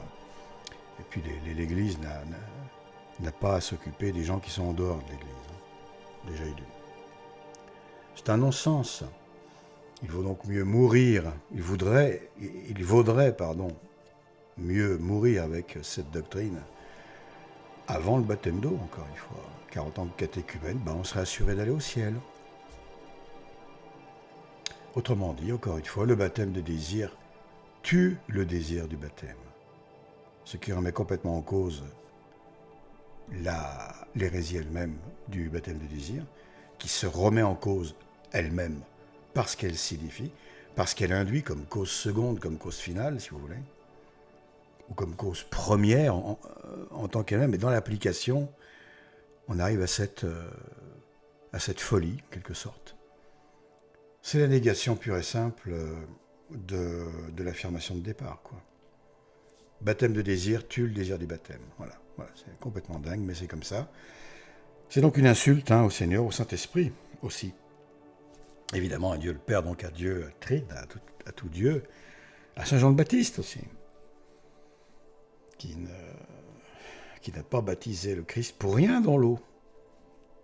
À l'Église tout entière, aux saints apôtres, à la Sainte Vierge évidemment, à tous ceux qui ont baptisé d'eau, qui ont pris des risques pour le faire, qui se sont épuisés à le faire, etc. Pour toutes les personnes également qui ont tout fait pour être baptisées d'eau, c'est une insulte envers eux. Puisque ce baptême de désir ôte toute nécessité absolue du baptême d'eau. Hein. Alors, voilà, le Christ qui se fait baptiser par Jean le Baptiste, donc qui en quelque sorte baptise l'homme en lui, pas le Dieu, mais l'homme, nous montre bien, le Christ a bien voulu nous montrer que c'était indispensable, puisque lui-même le Messie se fait baptiser d'eau. qu'est-ce qu'il vous dirait, les deux gardes de la cellule de Saint-Pierre, de la prison de Saint-Pierre, qui désirant réellement se convertir, puisque Saint-Pierre a eu les paroles qu'il fallait à ce moment-là, bien entendu, inspirées par le Saint-Esprit. Qu'est-ce qu'ils vous diraient, eux qui ont vu le miracle de Dieu, qui a fait surgir de l'eau du sol de la prison pour qu'ils puissent être baptisés et mourir en martyr le lendemain? Non, mais attendez. Pourquoi Dieu aurait fait ça si l'eau n'était pas nécessaire? Saint-Pierre leur aurait dit, mais votre désir suffit, vous êtes sauvés, c'est merveilleux. Je vous dis encore une fois, je dis à tous ceux qui prônent ce mensonge avec véhémence, avec un côté insultant, méprisant, hautain, voire haineux. Oui, ça arrive. Vous, déjà, vous êtes très, très pénible, pour parler poliment. Et puis, vous feriez bien de réfléchir 2 petites secondes à tout ça. Là. De vous mettre à genoux et de demander pardon d'avoir véhiculé un tel mensonge, d'y avoir cru avec autant de passion, autant d'aveuglement, d'avoir rejeté ceux qui n'y croyaient pas, de les avoir presque insultés. Parce que c'est le cas. C'est le cas. Vous êtes presque vindicatif, etc. dans votre attitude. C'est pas bon du tout, cette histoire-là. L'eau miraculeuse de la prison de Saint-Pierre pour que les 2 gardes se baptisent, ça ne vous suffit pas? Le baptême du Christ dans l'eau, du Jourdain, par Saint Jean le Baptiste, ça ne vous suffit pas? Son affirmation en Jean 3,5, ça ne vous suffit toujours pas? Les affirmations ex cathedra des papes Paul III, Eugène IV, etc., concernant l'obligation absolue du baptême d'eau, ça ne vous suffit pas non plus? Mais au fond, vous vous êtes demandé pour qui vous vous prenez? Les partisans du BDD? Pour qui vous vous prenez? Répondez à cette question. C'est à vous de répondre à cette question. Donc c'est une hérésie également très séduisante par son humanisme grossier. On voit ici quand même la patte du diable, c'est-à-dire que c'est un humanisme, je vais dire presque niais, presque infantile. Ah, il désirait le baptême, alors c'est capricieux, vous voyez ce que je veux dire? Alors il faut qu'il soit sauvé quand même. Il y a comme un caprice là, spirituellement. C'est terrible d'en être là. C'est vraiment réfléchir à partir de l'homme et de l'homme, mettre l'homme au centre de tout. C'est un réflexe de divinisation de l'homme, c'est clair et net. Dieu, dans le BDD, Dieu est mis complètement de côté, mais alors complètement aux oubliettes. Il est écarté. Chut, taisez-vous, on lui met le masque, vous voyez, la muselière. C'est même malsain comme humanisme. C'est malsain, oui, forcément. Puisque c'est contradictoire avec la parole de Dieu. Et puis c'est contradictoire avec lui-même, avec soi-même. Encore une fois, c'est une hérésie monstrueuse qui, derrière son apparence humaniste, cache une volonté délibérée de rendre le baptême obsolète. Le baptême d'eau, j'entends. Obsolète, vain, inutile, secondaire, etc. Comme, on n'est pas obligé, mais si vous voulez vraiment, mais votre désir suffit. Parce que, à laisser les choses se poursuivre ainsi, encore pendant, par exemple, un siècle, on peut être certain qu'étant donné la déchéance humaine, les failles, la déchéance même de l'intellect humain, l'homme est de plus en plus idiot, c'est évident. On ne vit pas dans un monde diabolique, satanique, si on a l'intelligence nécessaire pour comprendre qu'il vaut mieux être du côté du Créateur, de son Créateur qui nous a tout donné, tous les bienfaits, etc., que du côté du diable qui va tout nous enlever. Il ne faut pas être bien malin quand même pour comprendre ça. Pourtant, l'humanité, elle ne le comprend pas.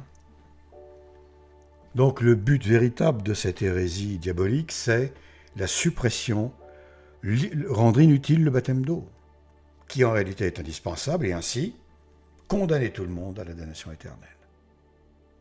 Si le diable arrive à ça, il condamne tout le monde, il condamne tous ceux qui ne sont pas encore dans l'Église, et puis en interdisant les messes traditionnelles, les vraies messes, quoi, tout simplement, la seule vraie messe, eh bien, il interdit ceux qui y sont encore, ceux qui y sont, oui, encore, c'est vrai, et qui sont en état de grâce pour être sauvés, quoi.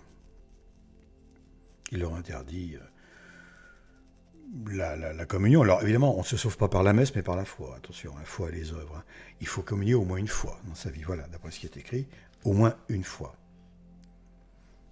Maintenant, évidemment, on ne se contenter de communier une fois, alors qu'on peut y aller tous les jours ou presque, ou tous les dimanches en tout cas, c'est évidemment un péché mortel, épouvantable. C'est se moquer complètement du Seigneur.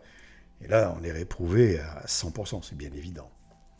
Mais on se comprend. Dans une situation, comme la nôtre, où il faut parfois faire des centaines de kilomètres pour trouver une messe valide, eh bien, il est bien compréhensible que quelqu'un, un couple, ne puisse pas y aller tous les week-ends.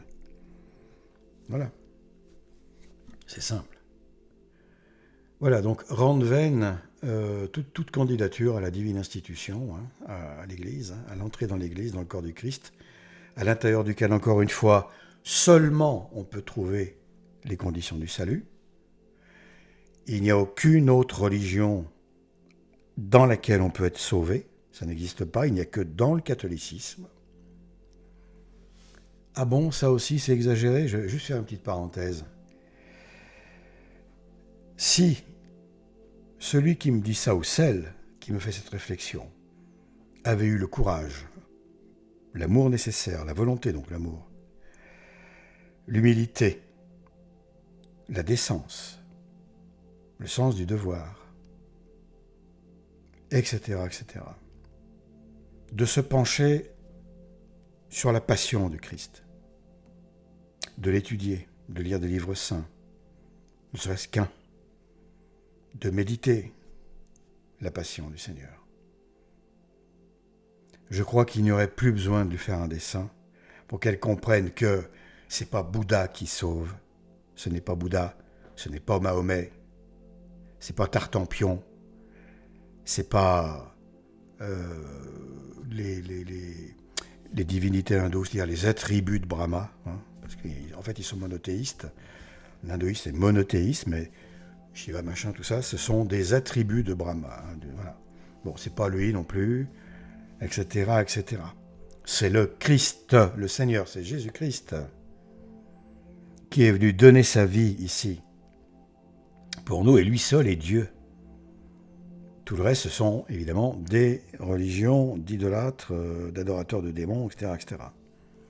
Mais tant qu'on ne s'est pas penché, tant qu'on n'a pas étudié en cœur et en esprit, en amour et en compréhension, en intellect, en vision intérieure, etc., tant qu'on n'a pas contemplé intérieurement, à travers la connaissance que l'on en a, et plus on en sait sur cette passion, plus on a de matière à contempler, mieux c'est naturellement. Hein.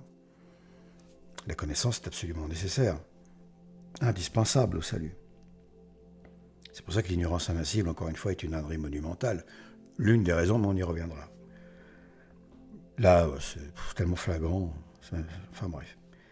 Mais toute personne qui n'a pas fait ce devoir humain, normal, eh bien, ne peut pas comprendre qu'on ne puisse pas être sauvé en dehors de l'Église catholique. Pour lui, c'est monstrueux. Dieu serait un monstre de condamner autant de gens, autant de milliards d'âmes en enfer, etc. Encore une fois, Dieu n'a que faire du nombre. Et ce n'est pas de sa faute si les musulmans s'obstinent à demeurer musulmans, si les juifs s'obstinent à demeurer talmudistes, si les hindous, etc., etc., etc. C'est pas de la faute du Seigneur. Tout homme dans sa vie croise un jour ou l'autre la main de Dieu, quoi, la parole de Dieu, à un moment donné. Tout homme a une chance. Il y en a qui, s'il en existe qui n'ont pas eu cette chance, c'est que Dieu a estimé que ça ne servait absolument à rien avec eux. Il valait mieux donner sa chance à un arbre, à un mur, en briques, enfin, je ne sais pas, mais voilà. Ça, j'en sais rien. Mais en tout cas, on a tous eu une chance dans notre vie de nous tourner vers lui et d'aller sur le chemin de la vérité, d'atterrir dans l'Église et d'y trouver les moyens du salut. Les grâces nécessaires au salut, parce que sans les grâces, alors là, c'est absolument impossible. C'est bien pour ça que les musulmans, d'ailleurs, qui n'ont pas les grâces de Dieu, dans l'islam, il n'y a absolument aucune grâce de Dieu, eh bien, sont incapables de parler de Dieu. Ils ne savent absolument pas quoi en dire, à part qu'il est tout-puissant, qu'il peut écraser tout le monde, et ainsi de suite, mais qu'il a tout créé, bien entendu. Je ne dis pas qu'ils n'ont pas du respect pour l'idée qu'ils ont de Dieu. Ils en ont du respect, c'est certain. Et ça vaut déjà quelque chose, naturellement, ce respect-là. C'est très important, c'est comme une base. Mais ils ne savent pas en parler. Je sais, j'ai eu un ami musulman pendant une quinzaine d'années. Mais ils ne savent pas comment en parler parce que pour eux, il est inconnaissable. Et puis c'est tout. Bucart l'avait dit, Guénon le répétait à loisir, etc. Donc, à sa façon, j'ai lu pas mal de livres de Moïdine Ibn Arabi, là, le cheikh El-Akbar, le plus grand des maîtres arabes. Bon, ben là, il a une façon de parler de Dieu qui n'est que, en définitive, que raisonnement humain et questionnement. Et puis c'est faux, puisqu'il affirme que Dieu est tout le mal et tout le bien possible, qu'il est une sphère à deux faces, une face de ténèbres, une face de lumière. C'est ce qui est affirmé dans le soufisme. Absolument, absolument, absolument. Alors, il ne le dit pas par vice. Absolument pas. Des gars comme lui, les soufis, n'affirment pas ça par vice, par méchanceté, ou non.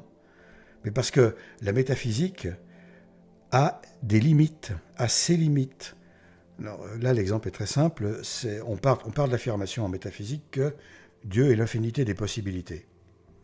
Voilà, bon, ça paraît logique, effectivement. Dieu est l'infinité. Alors, ça veut plus ou moins rien dire, parce que Dieu n'est pas que l'infinité des possibilités. On ne peut pas résoudre ce qu'est Dieu à un réservoir de possibles, comme ça. Non, Dieu est une volonté, est une conscience de lui-même, est ému par l'amour, etc., etc. C'est le liant, l'amour, c'est le blanc d'œuf quoi, de Dieu. C'est la charité. Mais en partant du principe qu'il serait l'infinité des possibilités, tout est lui-même dans la création, tout est lui-même manifesté. Toute chose est une possibilité de Dieu manifestée. Voilà, c'est pour ça qu'il n'y a pas de séparation, pas de distinction entre le Dieu invisible et le Dieu qui se manifeste dans le temps et l'espace selon les nécessités, les déterminismes, la loi de la causalité, tout simplement.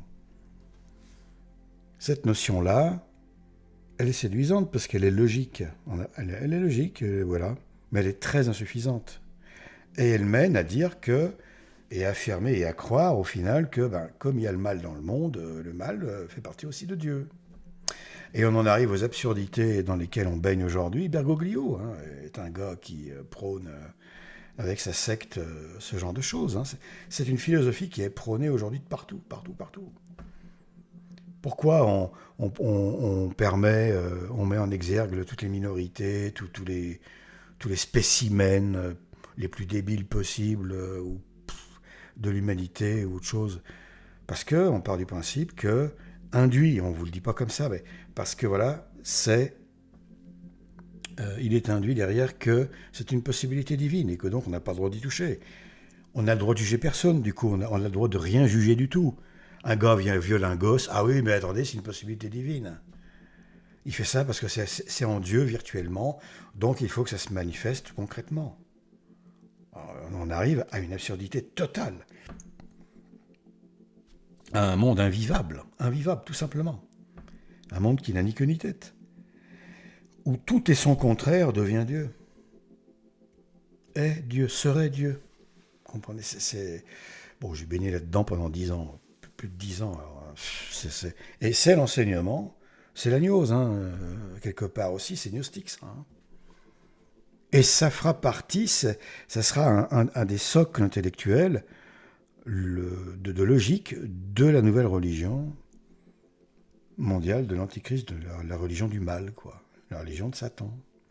Alors ça, c'est à la poubelle, parce qu'on en arrive effectivement à dire que, à conclure que si le mal est dans le monde créé, c'est qu'il est dans le monde incréé, c'est-à-dire où tout est virtuel en germe, et le germe s'ouvre et se développe dans le temps et l'espace, donc dans la création, hein, voilà.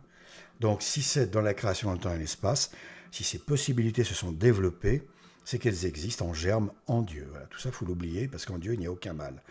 Et alors pour comprendre après, pour admettre que le mal c'est le néant, il faut changer de paradigme complètement. Et qu'en Dieu il n'y a que le bien, il faut bien remettre les choses en place, mais c'est pas si simple. C'est comme une boîte de vitesse, il faut remettre les pignons là, machin. Enfin bon. Donc c'est un changement de paradigme là encore auquel il faut être prêt, par amour de la vérité, tout simplement. Alors les baptêmes de désireux, les bédédistes, ayez cet amour de la vérité, tout simplement, et puis arrêtez vos caprices, quoi. Voilà, c'est pour vous qui décidez. Et puis les créatures, ce ne sont pas les vôtres. Arrêtez de faire ceux qui vous souciez de tout le monde, là, qui aimaient tout le monde. Oh là là. Non, non, non, non, non. Qui fait l'ange fait la bête. Qui fait l'ange fait la bête. Hein? D'accord? Ce sont les créatures de Dieu. D'accord? Il y a des choses qui ne sont pas de vos affaires. Ça ne vous regarde pas, ça vous dépasse complètement. Moi aussi, évidemment, évidemment. Je m'inclus dedans, mais comme je n'y crois pas, oui, voilà.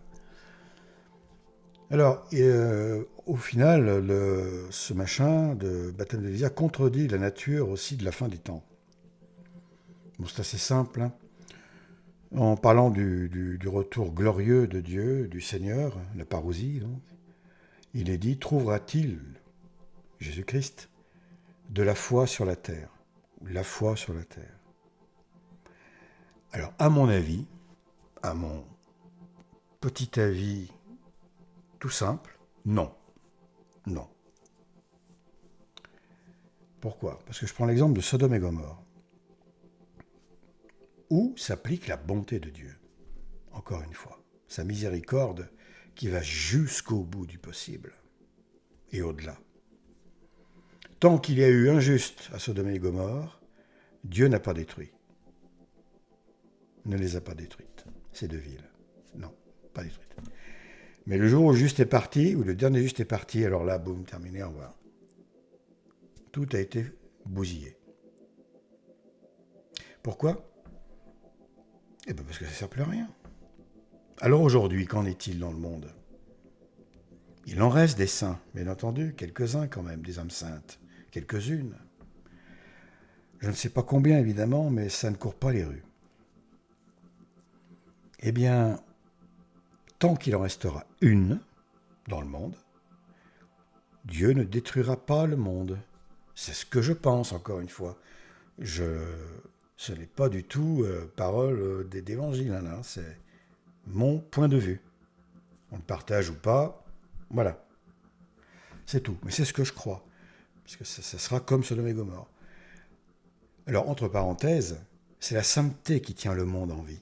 Puisque Dieu a créé le monde pour les saints, pour les saintes âmes. Pas pour ceux qui en jouissent comme des porcs, pour ceux qui le massacrent, avec un sadisme que l'on constate aujourd'hui qui est à vomir, une cruauté sans borne, etc., etc. Non, pas pour ces gens-là. Ces gens-là, c'est... Bref. Ils mériteront bien ce qui leur arrive, ce qui va leur arriver après. C'est comme si une brindille, un saint, alors admettons qu'il ne reste plus qu'une âme sainte sur la terre. C'est comme si cette brindille, méprisée, rejetée, on lui crache dessus, on la piétine et tout, en fait, tenait debout et maintenait sur elle-même toute la forêt. Voilà, une seule âme sainte justifie que le monde existe encore, en fait, voilà, tout simplement. Justifie que Dieu ne détruise pas le monde. Une seule âme sainte suffit. Alors il faut attendre qu'elle meure, et là, c'est terminé. Donc le jour où, d'après moi, il n'y aura plus aucune âme sainte, le jour où l'ennemi, tous les ennemis là, qui pullulent de Dieu, des hommes, etc., de la création, des animaux, de la nature, de tout, de la vie, de la beauté, ennemis de la justice, ennemis du bien, du vrai, de tout ce qui est beau, bien, pur, bon, etc., etc. Tous ces misérables de cette engeance de damnés sera jeté en enfer comme de vulgaires déchets le jour où il n'y aura plus une seule âme sainte vivante sur cette terre. Ce sera la fin du monde, et puis c'est tout. Et puis voilà. Et il y a une fin à tout. Tout ce qui a un début a une fin, n'importe comment. Hein. Encore une fois, il y a une loi métaphysique qui dit que toute chose contient en elle-même le germe de sa propre destruction. Et puis alors, pour ce qui est de ce qui nous arrive actuellement, c'est-à-dire l'entrée dans le nouvel ordre mondial, concrètement, hein, c'est pas demain, le nouvel ordre mondial, on est en plein dedans, là. Hein.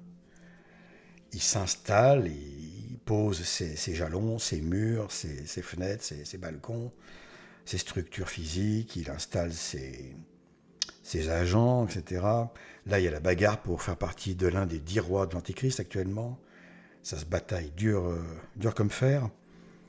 Macron aimerait vraiment en faire partie. Alors lui, à mon avis, ce misérable individu va être projeté à la tête de l'Europe. Quelle misère, quelle catastrophe, quelle calamité. Parce qu'évidemment, il recueillerait 0,00001% des voix actuellement. Mais ça se bagarre dur donc pour être au balcon du théâtre antéchristique, aux premières loges, quoi.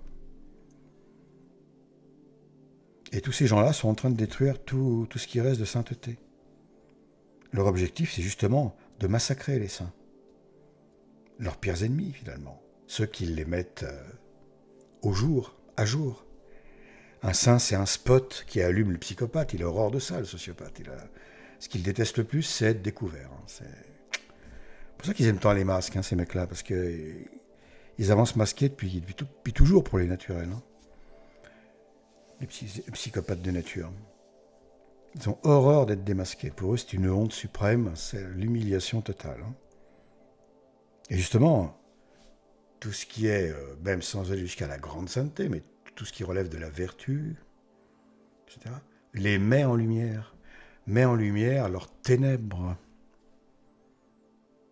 Et ces gens-là n'existeraient pas sans la sainteté. Ils ne pourraient pas exister comme l'ombre ne peut pas exister sans la lumière. Et ils sont donc en train de scier la branche sur laquelle ils sont vautrés comme des porcs. Pour être poli. Non, pardon, pas comme des porcs. Sans vouloir trop plaisanter, mais j'ai beaucoup trop d'estime, entre guillemets, pour les porcs, pour les comparer à de tels énergumènes. Donc, pour finir, eh bien, on a mis en lumière, en exergue, cette contradiction essentielle qui détruit d'emblée, dès la racine, la doctrine hérétique, l'hérésie du baptême de désir, qui est encore une fois que, en son principe, le baptême de désir finit par tuer le désir du baptême, étant donné les avantages supposés qu'il procure, et pas des moindres, puisqu'il est clairement défini par ses partisans que mourir en état de catéchumène, à l'intérieur du catéchuménat, donc un étudiant, tout simplement, c'est la garantie d'être sauvé. Il vaut donc mieux éviter d'aller au baptême d'eau, tout faire pour être mort, pour souhaiter mourir en fait, avant l'obtention du baptême d'eau, parce qu'on serait sûr d'aller au ciel. Alors imaginez quelqu'un qui se convertit sur le tard, une personne qui a plus de 80 ans par exemple, ça a dû arriver, oui, forcément. C'est un cas concret. Forcément que c'est déjà arrivé dans l'histoire humaine, ça. Et que ça arrive encore aujourd'hui. Enfin, il faut l'espérer, du moins. Eh bien, qui est malade, qui a des maladies importantes, qui sait qu'elle n'en a plus pour longtemps, cette personne. Bon, admettons qu'elle ait un ou plusieurs vices auxquels tordre le cou encore, parce que ce n'est pas encore fait. Grâce de Dieu oblige, qu'elle n'avait pas, puisqu'elle n'était pas catholique. Eh bien, cette personne, on peut comprendre, entre guillemets, comprendre, qu'avec une telle doctrine, aussi débile au fond, et aussi contraire à la parole de Dieu, eh bien, elle puisse souhaiter de mourir en tant que catéchumène avant d'accéder même au baptême d'eau. Voilà, alors je pense qu'on va terminer là-dessus. Je ne vois pas trop quoi rajouter. On pourrait évidemment dire d'autres choses, mais on n'en finit plus. J'espère que beaucoup, enfin le plus possible parmi ceux qui adhèrent à cette doctrine réfléchiront, accepteront de se poser des questions quand même, comme on le fait ici dans cette vidéo. Et puis accepteront de voir clairement que ça ne va pas, il y a quelque chose qui ne va pas là-dedans. Pas qu'une chose d'ailleurs qui ne va pas, mais que celle-ci en tout cas est vraiment trop flagrante. Et encore une fois, indépendamment de toutes les affirmations doctrinales, etc. etc. C'est de la réflexion simplement. Donc si on rajoute en plus tout ce qui a été déclaré, ça fait beaucoup pour arrêter d'y croire, pour fuir cette hérésie, voilà, qui malheureusement devrait condamner beaucoup de ses partisans à l'enfer. Ni plus ni moins. L'hérésie, c'est le péché que Dieu déteste le plus. Parce que c'est la remise en cause de l'Esprit Saint, en quelque sorte. C'est la remise en cause de ce qu'il est, de sa parole, de ce qu'il affirme, le Seigneur. Il n'y a rien de pire que d'être traité de menteur par un de ses enfants, alors qu'on lui dit la vérité. C'est horrible, c'est l'absence de confiance qui casse tout, qui détruit le lien parental, le lien filial. Ça va loin, l'hérésie. Voilà, donc terminons sur un fait réel qui image vraiment les choses telles qu'elles sont aujourd'hui. Je l'avais déjà cité cet exemple dans une autre vidéo concernant justement ce baptême, ce faux baptême là de désir. L'exemple d'une jeune femme que j'avais une trentaine d'années, qui était revenue qui voulait venir à l'église parce qu'elle était dans le monde le monde de la mode, etc. Donc un monde où évidemment le péché est à tous les coins de rue.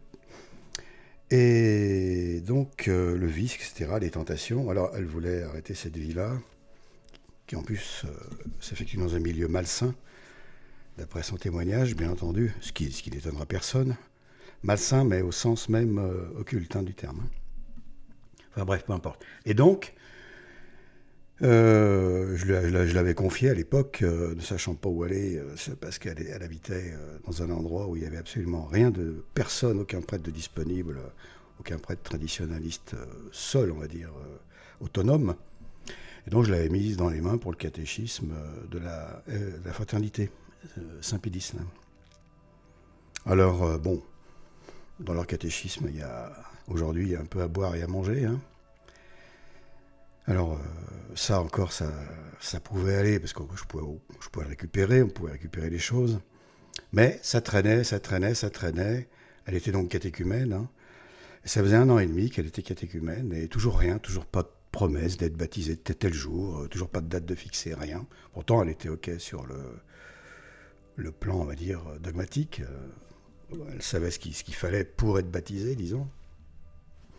Mais toujours rien. Alors elle a dit au prêtre, moi je ne peux plus attendre, hein, il faut que ça s'arrête, ça, parce que c'est dangereux, dit, dans ce monde, et on ne sait jamais ce qui peut m'arriver. Le monde a tellement changé, et puis même, voilà, je peux mourir à n'importe quel moment. C'est pas moi qui décide. Et là, le prêtre lui dit, ouais, mais c'est pas grave, il n'y a aucun problème. À partir du moment où vous êtes catéchumène, vous ne craignez rien. Si vous mourrez, vous irez au ciel, donc il n'y a aucun souci. Voilà ce qu'il lui a répondu, en gros. Donc, elle m'a évidemment dit ça. Bon, je lui ai dit à quel point c'était incroyable d'entendre des choses pareilles.